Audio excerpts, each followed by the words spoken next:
we've had this idea proposed by Englert, Brout, and Higgs that empty space is like a medium, and as particles travel through this medium, some of them interact with it, some of them don't interact with it.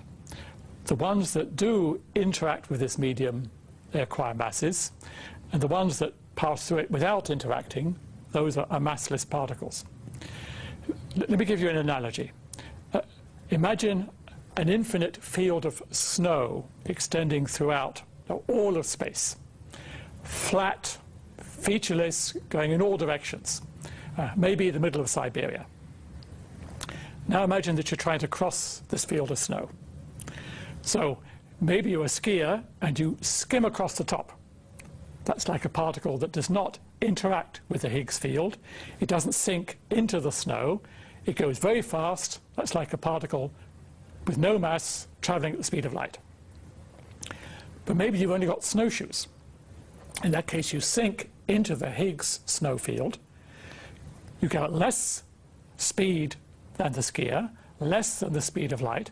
That's like a particle with mass because you are interacting with that Higgs snow field. And then finally, if you've just got boots on, then you sink deeply into the snow. You go very, very slowly, and that's like a particle with a big mass. So think of this Higgs field as being like this universal field of snow. Now, where does the Higgs boson come in? Well, we all know what snow is made of, right? It's made out of snowflakes. In the same way, this universal Higgs snow field is made up out of little quanta. Those quanta are like snowflakes. That's what we call the Higgs boson.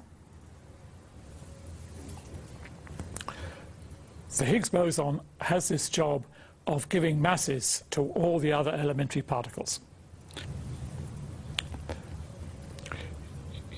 If you look at the basic equations of the Standard Model, as written on my T-shirt, they're very symmetric. The way in which all the different particles appear is the same. At least on the top two lines, there's nothing to distinguish particles which have different masses, for example. But this symmetry has to be broken. Electrons are lighter than muons. The top quark is much heavier than the quarks that make up everyday nuclei. So the top two lines, the symmetric lines, cannot be all there is. There has to be something to distinguish between the different types of particle.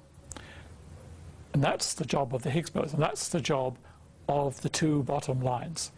Depending on how those different types of quark, or the electron and the muon, depending on how they connect to that Higgs field, that Higgs boson, we believe they get different masses. The symmetry between these particles is broken.